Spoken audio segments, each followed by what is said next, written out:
Hi, and welcome back to Becca Babbles podcast. I'm your host, Becca. I'm a certified personal trainer, holistic health coach, and future chiropractor on my way to figuring out this thing we called life. Now, let's get babbling. Hi, everyone, and welcome back to Becca Babbles podcast. I'm your host, Becca, and today I am finally getting back to you guys about my PCOS update. If you don't already know, I wanted to start this series talking about my PCOS journey and me getting my period back and trying to either manage or reverse my PCOS. And I've only done one episode. It was like back in December of 2024. And it's been a minute. I probably should have done an update sooner, but honestly, there's been a few things holding me back. At first, I gave the excuse to myself that it was because I didn't have the lab results that I wanted to share with you guys. I didn't have my OBGYN appointment yet, and I wanted to give you guys updates on that. And then I realized it wasn't just because I didn't have the lab results. Like, yes, it would have been great that I had the lab results, so I could have said, like, this is what I had on my lab results. And so I saw this, so then I did this, and then now my hormones are great, and I've got my period, and everything's sunshine and rainbows and amazing. And that's not what happened. And I was kind of nervous to do this podcast episode because I didn't have that perfect hormone recovery. I did have some good things happen, which I'll get into in a little bit, but I didn't have I did this, now everything's great, look at me go, now you can do this too, and it's this revolutionary story that, like, you will feel empowered to start getting your period back.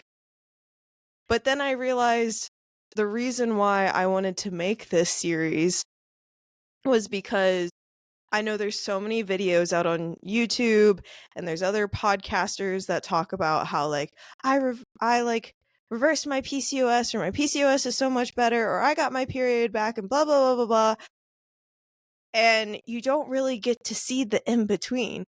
And what I always craved when I was healing from my eating disorder, or even trying to get my period back the first time in my life, I always wanted to hear the in between of, like, the struggles that the person had during their healing process, but I never got that.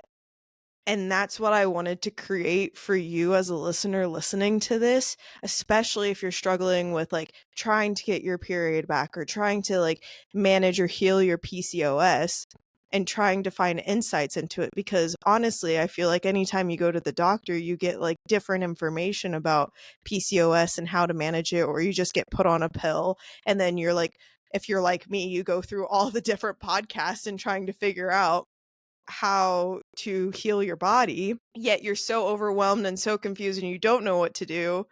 And I'm hoping this podcast doesn't add to your stress, but actually gives you insight into, it's okay if your health journey doesn't look like this linear path of this perfect hormone recovery process, and that you're going to have ups and downs with it. It's going to be a little bit messy, and that's okay, because I feel like with the messiness, you learn more about your body.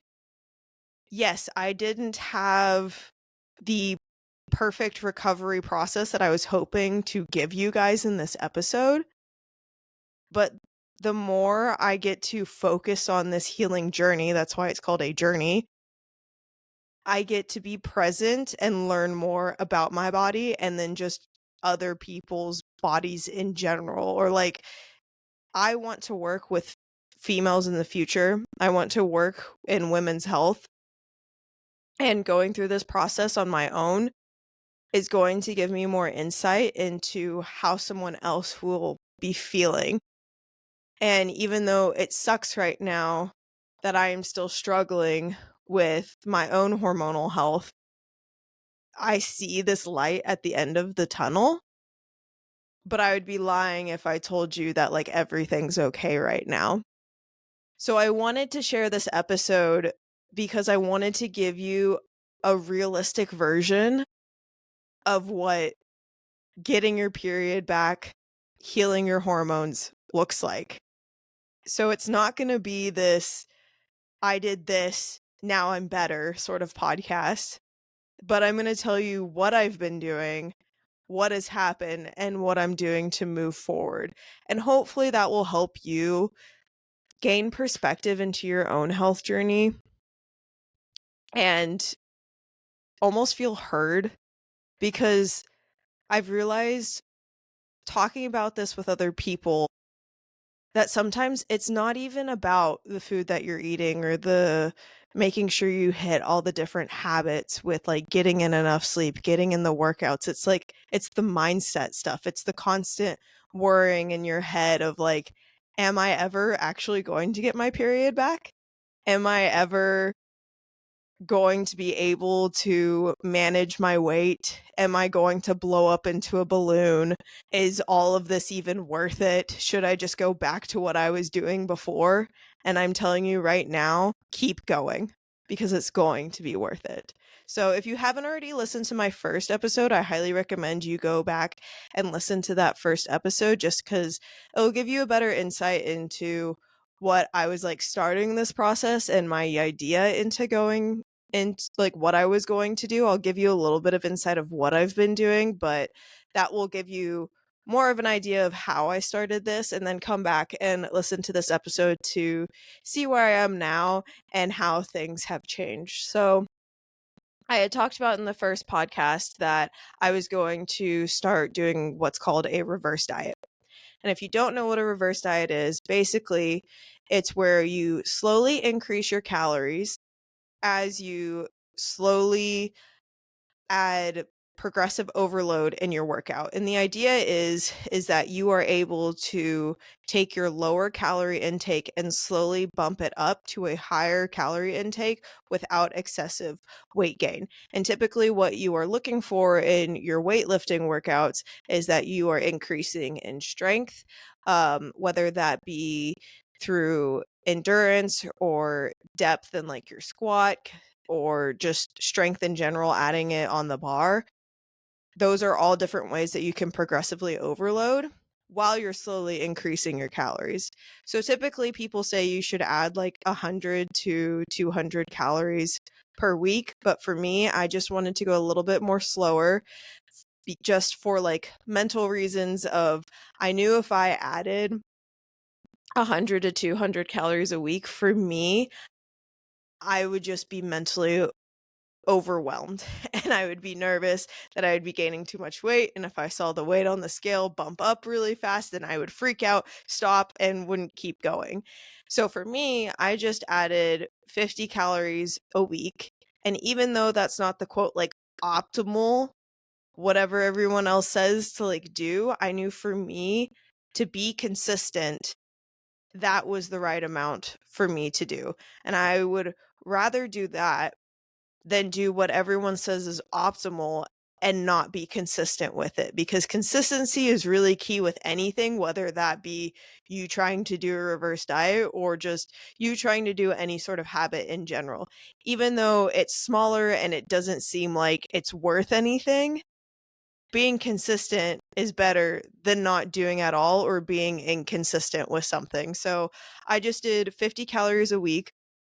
I bumped that up about every week, and I weighed myself about every other week. And I took into account that, okay, my body weight may go up just because with like adding in more carbohydrates, I'm going to gain a little bit more water weight. So that would be shown up on the scale.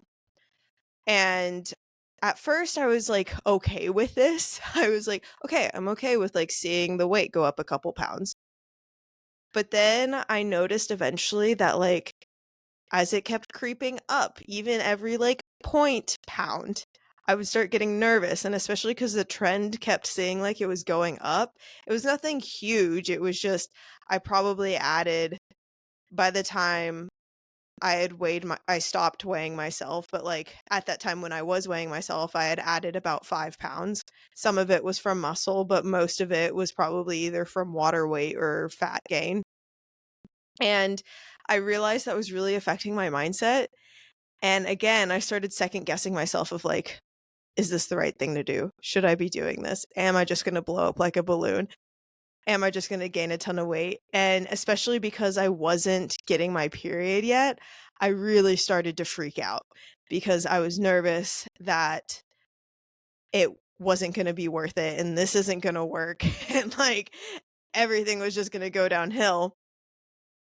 But I knew this was what I needed to do. And it was helpful because thankfully I'm in this Facebook group where I was able to reach out to a few different trainers or people who like work with people with like hormonal issues. And I had reached out to them and I was just like, hey, like, is this okay? And I think what really hit me was at the end of try 5 of chiropractic school. If you guys listened to my podcast episode about try 5, I was just burnt out. It wasn't even that like the classes were bad or anything. I just was done with being in school and consistently having this like idea in my head that I had to get all these really good grades and I wanted to be this great student, and I was putting a ton of pressure on myself on top of like my first board exam was coming up and I had to study for that, and then I was then gaining weight, and then I was trying to get my first pull-up, and I had noticed that I was kind of stalling at my pull-ups, and then I was like, that must just be because I'm gaining a ton of fat, and so, like, again, it was just going in my head, and I was circling around like crazy about how, like, I must just be gaining all this fat, and this is gonna be, like, worth nothing. And then I had to have a talk with myself and be like, "It is okay. It's gonna be fine." And then I got sick, and I wasn't able to work out. And I wasn't really tracking my calories anymore at that point because, like, I just was sleeping all the time, and I was thinking, "I just can't have another mental thing that I'm dealing with right now." And then I went to go see my grandma in Arizona, did a ton of hiking there, didn't really track my calories there either, wasn't really weightlifting because I was hiking, like, all the time, getting about, like, 20 plus thousand steps almost every day. So I wasn't too worried about that. And then I came back and got sick again. And so then I was like, what am I supposed to do with this reverse diet? Like at that point, I was at around 2,200 calories. And then I was like, oh, should I just like go back down? Like, what should I do? So I put this message in the Facebook forum and was like, I'm nervous that I'm just going to like gain all this weight. And should I just go back to where I was, or should I keep going to like the calorie intake that I was at? And everyone in that Facebook group was just like, keep going. Like, your body needs the fuel. Because I know when I was trying to get my period back before, earlier in my life, when I was going through like my eating disorder, when I was recovering from that and I got my period back the first time, I was eating a minimum of like 2,200 calories. The ideal would be that I would be at 2,500 for the amount of activity that I do and just for regular female health in general. It's actually stated that like the average 20-year-old female should be eating about like 2,400 calories. And at the point where I had started this journey, I was eating around 17,000 calories. And for an infant, like the amount of calories they need is 1,800 calories. So I definitely needed to increase it, and I definitely need to be at least above that like 2,000 calorie mark. It was really interesting because I had been listening to a podcast at the time too. And there was actually two different podcasts that talked about this, how different dietitians did a study, and on the nutrition label, it talks about how this is like the macro breakdown for the average 2,000 calorie diet that people should be hitting. And it's really interesting because in the study, those dietitians tried to hit all the RDAs for all the different micronutrients with that 2,000 calorie mark. And they had to eat things like liver, they had to eat things like eggs, oysters, things that are very nutrient dense, and they barely hit the RDAs. And those are the RDAs that's not even, like, the optimal of, like, if you're trying to hit, like, optimal health sort of status. So, if you think about the average person or even myself in general, I think of myself as a person who, like, tries to hit all, like, very nutrient dense foods. With 2,000 calories, I'm probably not hitting all my, like, nutrient status, and so you're gonna need a higher calorie intake to hit that nutrient status. And this is where the benefits of, like, reverse dieting comes into where, like, as you build that muscle, you're able to handle more more calories so that you can have the adequate nutrients that you need for your body to use those micronutrients to build those hormones to well, not necessarily build the hormones, but to like to catalyze those hormones so that they can do the different responses that they need to do or the different processes that they need to do. And with all that being said, I definitely just needed to keep my calorie intake to where it was. And me weighing myself was messing with my progress because if my body responds with needing to gain some weight right now, that's okay because my end goal is to get my period back. And I think what I had in my head was that, again, I wanted this beautiful story of, well, if I gain this weight, then like I'll get my period back. And if I reverse diet to a high enough point, then I'll be fine. And then I'll like go on a cut and lose all this weight. And then I'll have this like perfect body that's in my head that I still have. And I don't know if that's going to happen. And that was one of my biggest fears that I was dealing with at the time. And I realized weighing myself was just emphasizing that. And I needed to let that go because my weight shouldn't dictate what my health is.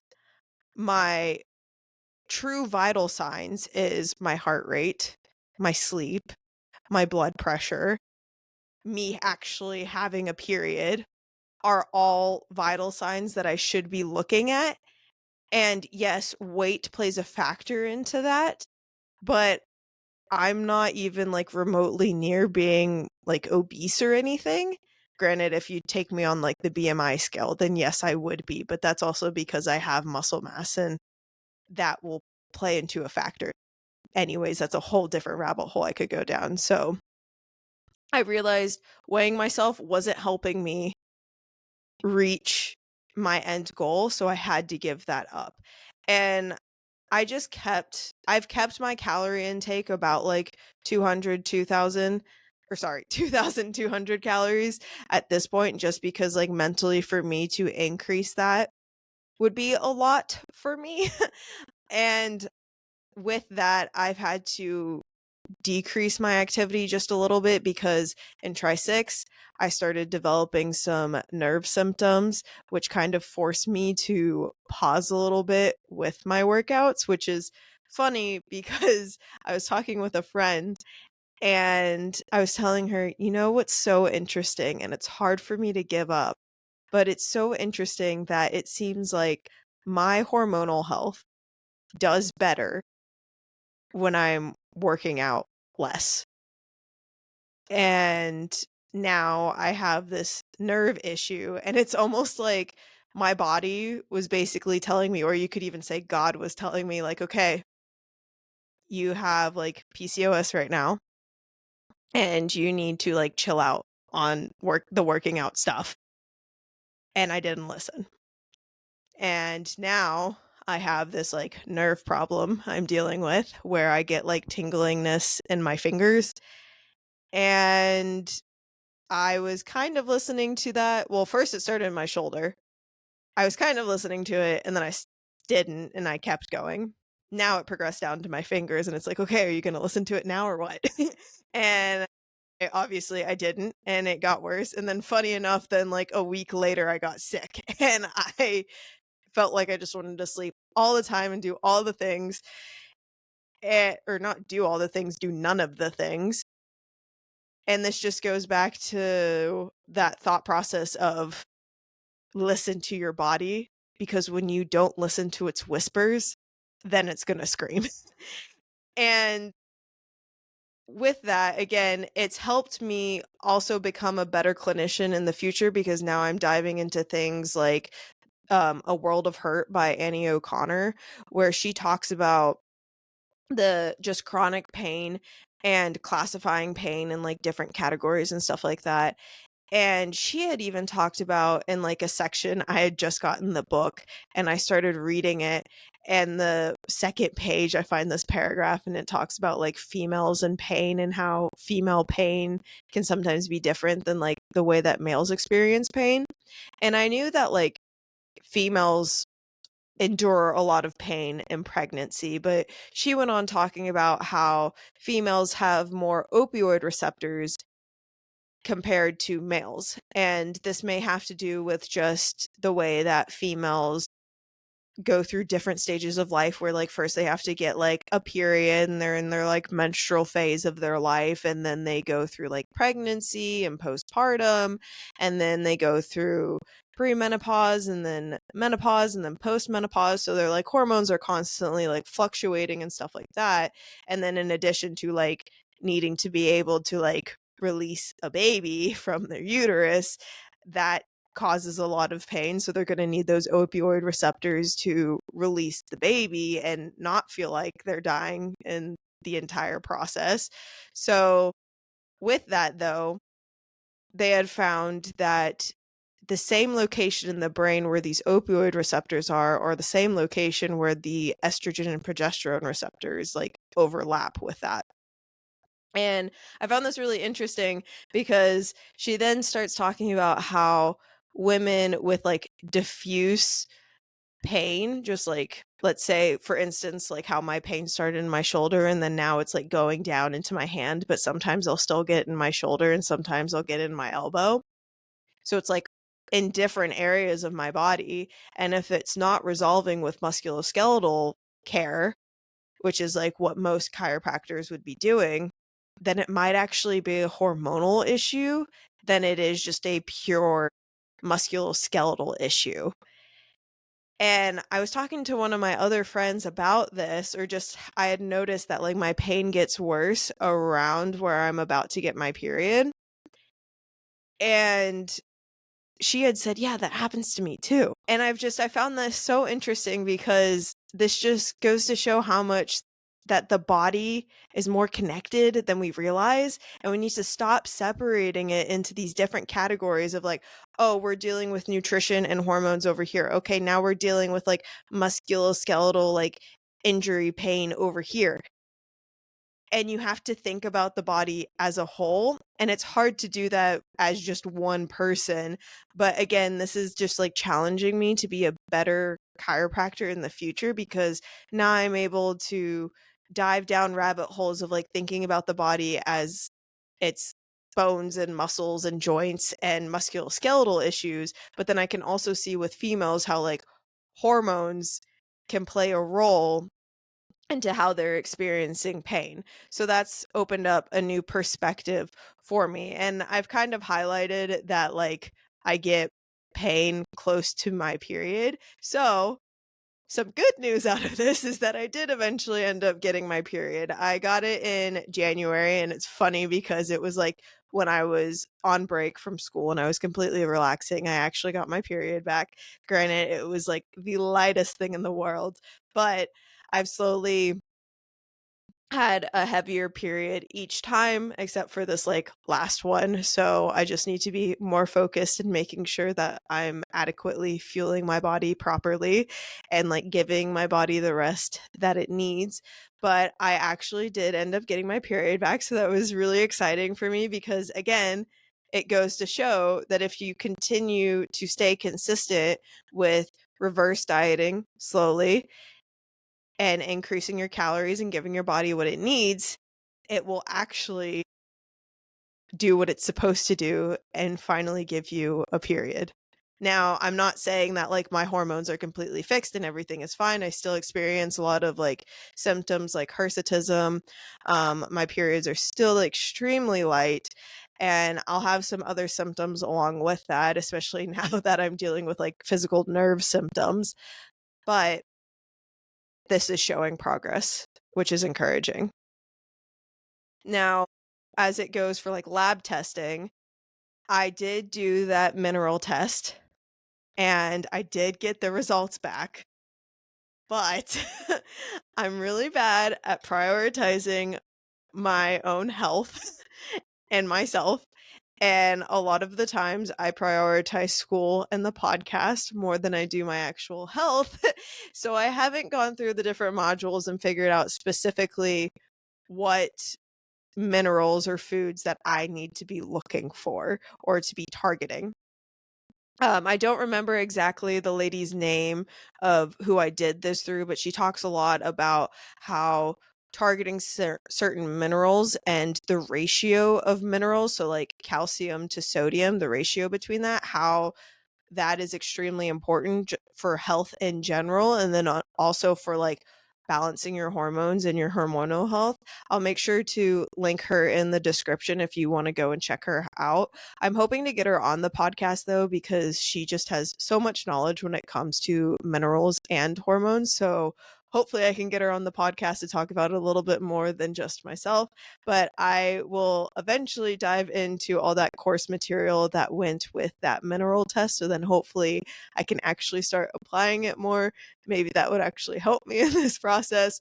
But I did get the mineral test back. I just need to dive into it. But then I had also ordered a Dutch test. And if you don't know what a Dutch test is, it's basically a dried urine analysis for hormones. When I had first started taking the test, I had just did it because I didn't have a period. And then it was like I got it and I was like, "Oh shoot. Okay, so I actually have to like do this as if I have a period."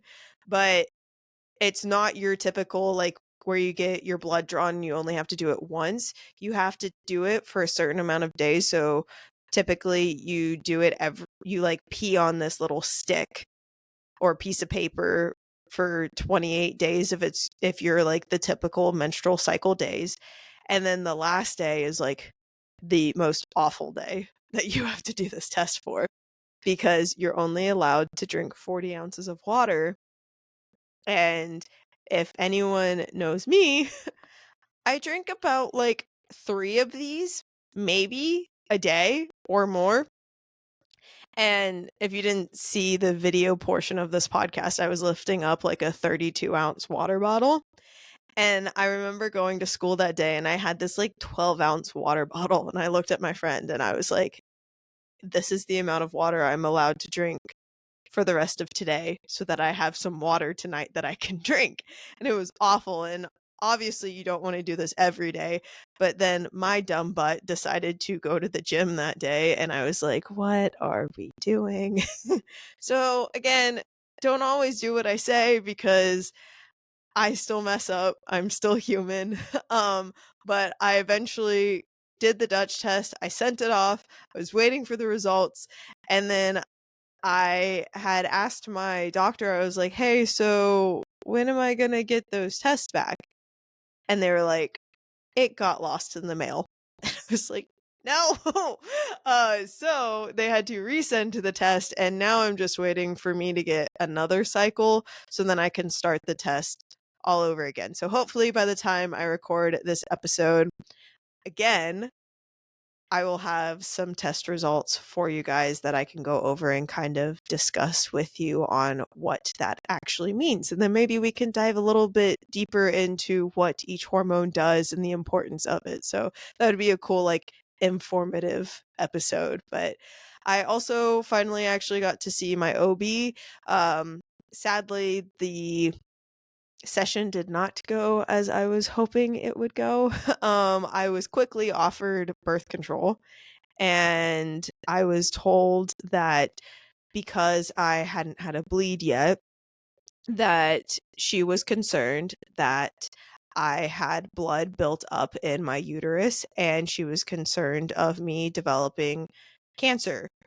And I understand the perspective of where she was coming from, where she just wanted to make sure that, like, my health in general was okay, and that is what she is trained to do. So she wanted to do a pelvic exam. Thankfully, everything was okay. But I had asked her about, like, okay, what about like nutrition, lifestyle stuff? And sadly, I got the generic just do 150 minutes a day of activity. And it sounds like you're doing the nutrition that you need to do. And that was kind of it as far as what I was told to do. So again, I understand what it feels like when you go to a doctor and you're looking for these answers and you feel like they should know the answers, and yet you get told, "We don't know. Good luck. Here's a pill." And I know I've said this multiple times on the podcast already, but this again is showing me that, like, I want to be the clinician that a girl can come to and either get the answers from or at least experience the empathy from me saying, I know this really stinks right now, and I'm going to do the best that I can to try and find you the answers. Because it's not fun when you tell a doctor, I don't want to take birth control, I don't want to take hormones. I feel like I'm young enough to do this through nutrition or do this through some sort of lifestyle change. Like, I will do these things. Just tell me what I need to do. And yet you get stuck with, we don't know. PCOS is confusing. I'm not sure how to help you.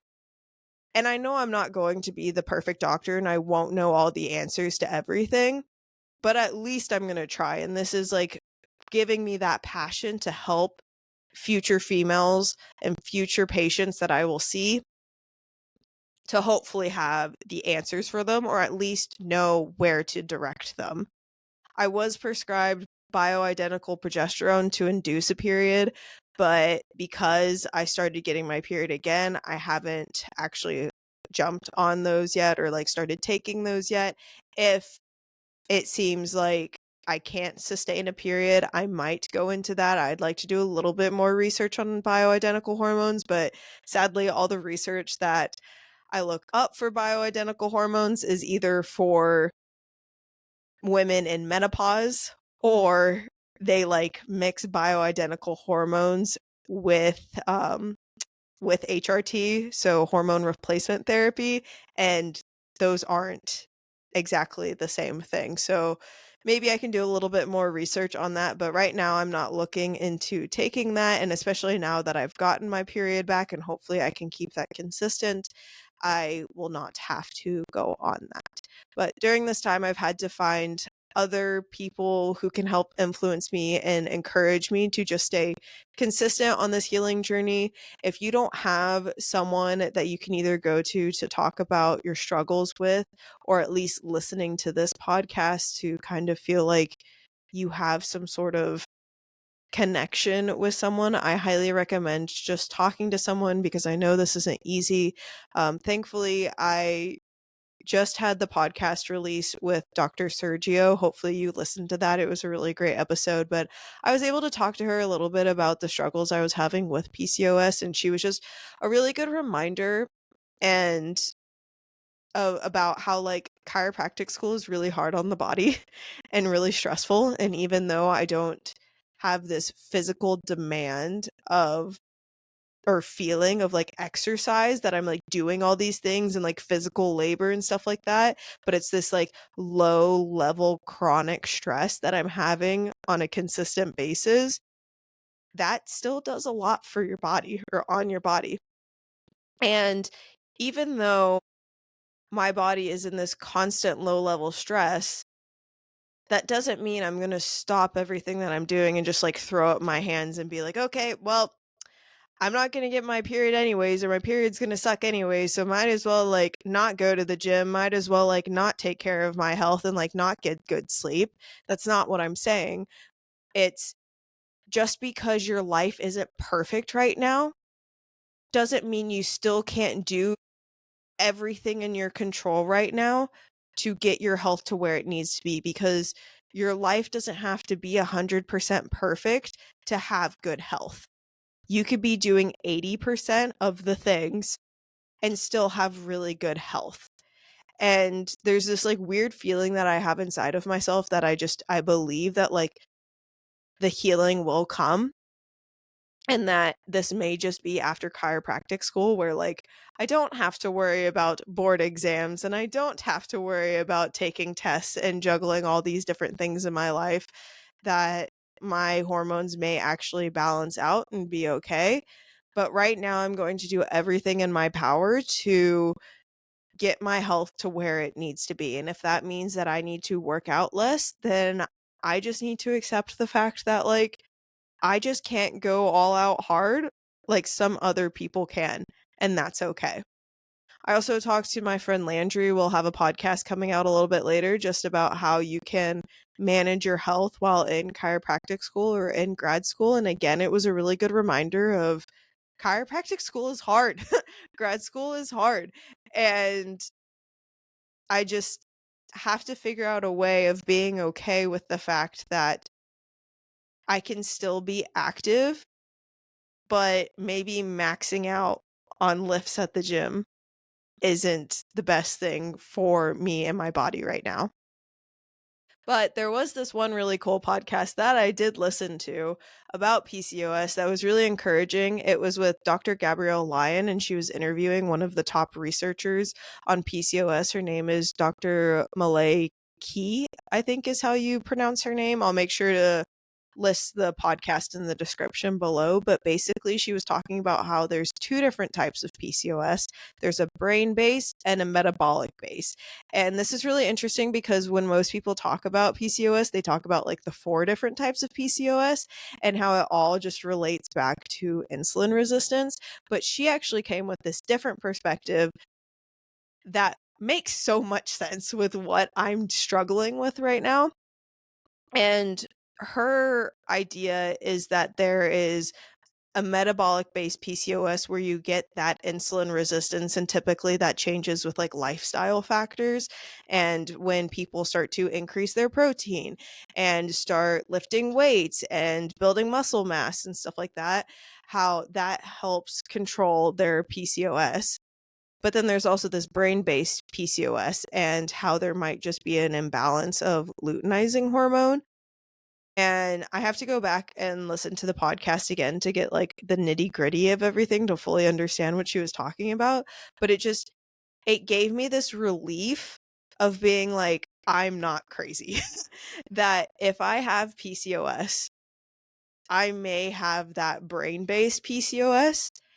And even though I'm doing all the like, I'm trying to change my nutrition, I'm trying to work on my sleep, manage my stress, stuff like that, that my body may just be struggling in a different way. And again, I'm going to keep doing these lifestyle change or like factor changes, like managing my sleep and my nutrition, but there may be something unrelated that I'm not sure about right now. And hopefully that Dutch test, once I get the answers back from them, that will give me a little bit more insight into what's going on.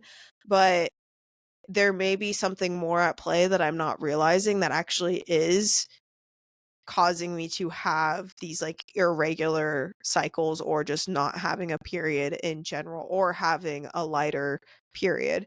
So I'm definitely going to keep up to date on what she's publishing with research, because I feel like she's on the cutting edge of like PCOS and giving helpful insight in that area. So if you're wanting to look more into PCOS, I highly recommend that you do some research on what she's talking about. So that's kind of everything that I've been like working on right now when it comes to my PCOS and just healing journey in general. I thankfully got my period, which is exciting.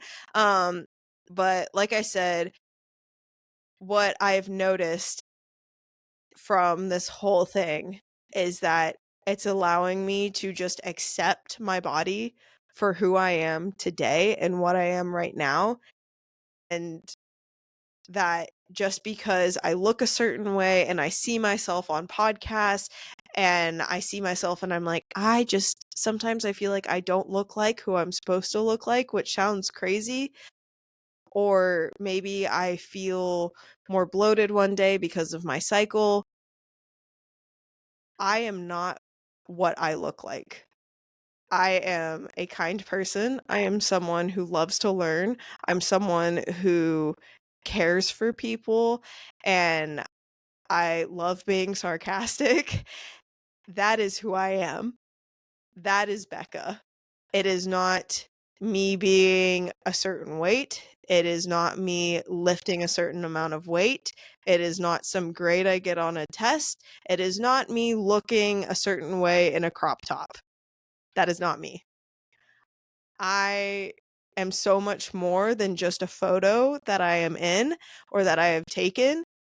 And if someone judges me because of the way that I look on a podcast, that has more to do with them than it does to do with me. And that's what I keep just reminding myself over and over again while I'm going through this process of just eating more and getting my period back, because sadly I don't get the constant like gratification of getting my period every day. Granted, I don't want to have my period every day because that would just be awful. I would have to eat a ton of iron to replenish all the things, and I would be wasting a lot of money, or I don't want to say wasting, but I'd be spending a lot of money on like tampons, and I don't want to have to do that. But I get to see my body every day, and that can sometimes be really hard. And it's hard to see your body change. But I was talking with my therapist, and she was telling me about how right now it's sort of teaching me that I can accept who I am right now, but not define myself by how I look. Because when I get to be 40, when I get to be 80, I'm going to have a ton of wrinkles and I'm not going to look like this, but I can still look in the mirror and be like, I'm Becca and I love myself. And if I learned that now as a 20-year-old something, um, if I learned that now, then I don't have to be insecure in like my 30s, my 40s.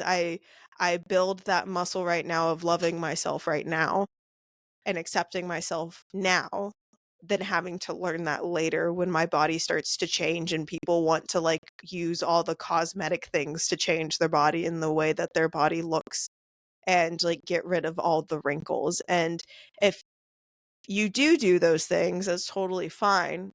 But if you're finding that you have to do those things to make yourself feel better, then there might be some extra digging that you need to do.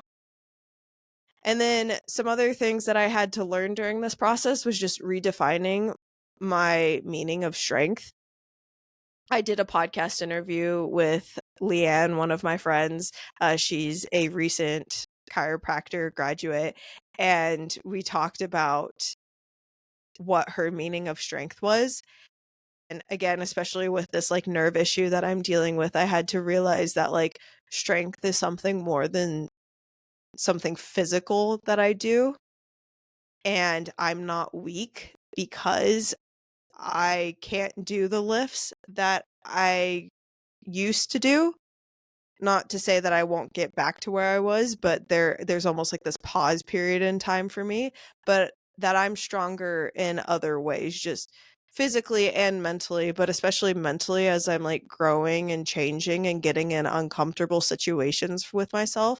But mentally, it's the working through all the mental stuff of like getting comfortable with like my body changing and like redefining myself and realizing that like I was dividing myself still based off on like how my body looks, but now I'm not doing that anymore, or at least I'm trying not to. But then also physically, I am getting stronger because now I have to do different lifts that I used to not do due to like the nerve issue. So like I was able to do more side lunges and I could get deeper and I felt more powerful during those side lunges. So I am getting stronger in that sense. But then also when I was able to do barbell back squats, I was getting deeper in those barbell back squats and they felt smoother.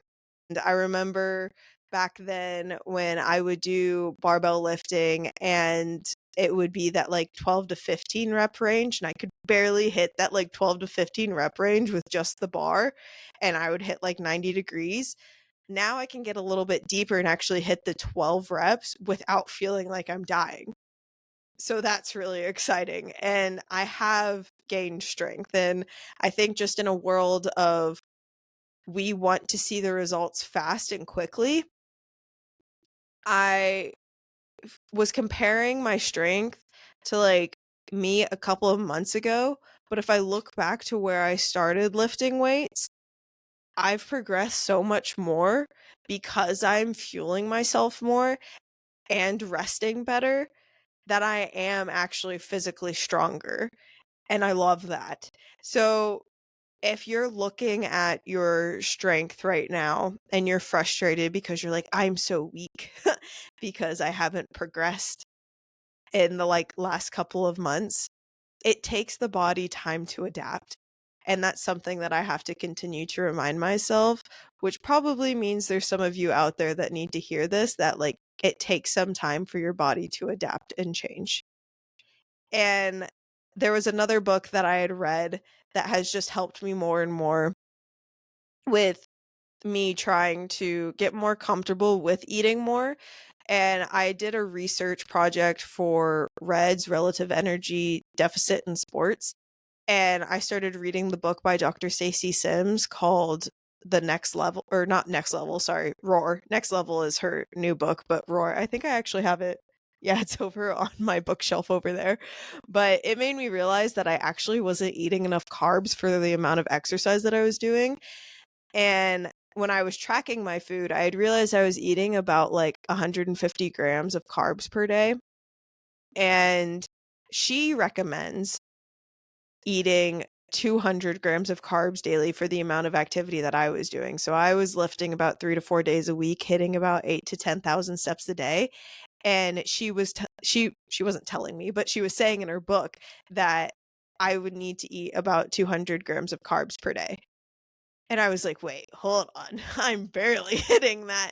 And so now I'm like, "Oh, okay. Maybe I need to try this." And so I'm not saying because I'm eating like because I'm not eating 250 grams of carbs that I don't have my period. But what I am saying is that this is something new that I've seen that I haven't done. And so I'm going to try it and I'm going to see how I feel and if this changes anything.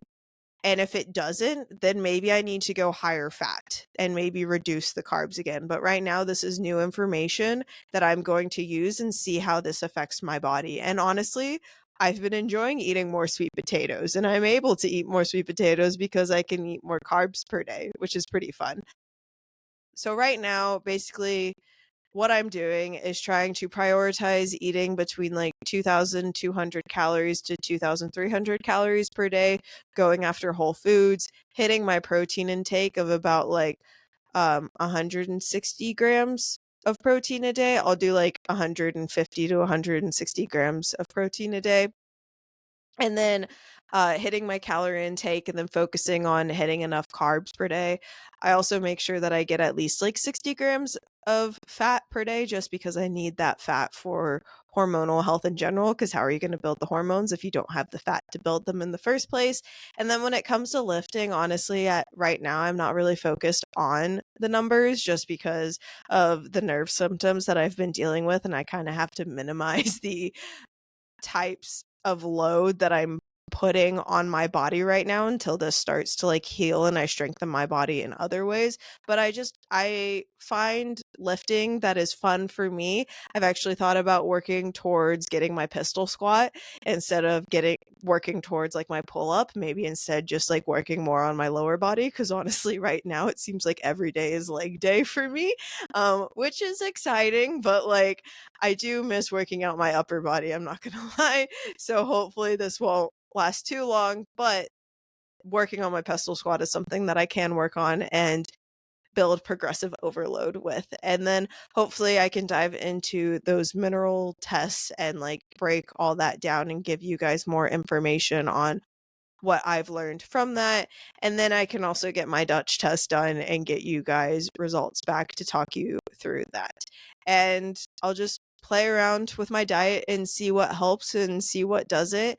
I want to wait till I get my Dutch test back to really start messing a ton with my diet to see what helps it and what doesn't. But that's pretty much an update on what I'm doing as far as getting my period back and balancing my hormones. Again, like I said, it's not that like beautiful story of I did this and now I'm healed sort of thing, but it is a realistic healing journey of how I am trying to figure out how to manage my PCOS and maintain my period. So, if you are on your own healing path right now, I just want you to know that you're not alone and it's okay if it doesn't look perfect. If you just keep trying to listen to your body, critique different things, try different things, see how you react, and almost look at your body as like a science experiment and getting to know your body better, it makes this process a lot easier. And it's something that I have to remind myself every day of it's okay if my health doesn't look perfect right now. So feel free to DM me on Instagram if you enjoyed this episode or if this episode resonated with you. I'd love to hear from you. Or if you have any questions, feel free to DM me on Instagram or email me at beccababelspodcast@gmail.com. But with all that being said, I can't wait to babble with you next time. Thank you so much for listening to this episode of Becca Babbles Podcast. If you enjoyed this episode, the best thing that you can do is leave a 5-star rating and review on Apple Podcast, Spotify, or any other listening platform of your choosing. If you want to learn more about me, you can do that by following me on Instagram at Becca and Wellness, or by checking out my blog, freebies, offers, and newsletter on my website at beccaandwellness.com. If you want to share the love of the podcast, you can do that by taking a screenshot and sharing it on social media and tagging me and the podcast at Becca and Wellness and using the hashtag Becca Babbles Podcast. I hope you have a great rest of your day, and I can't wait to babble with you next time.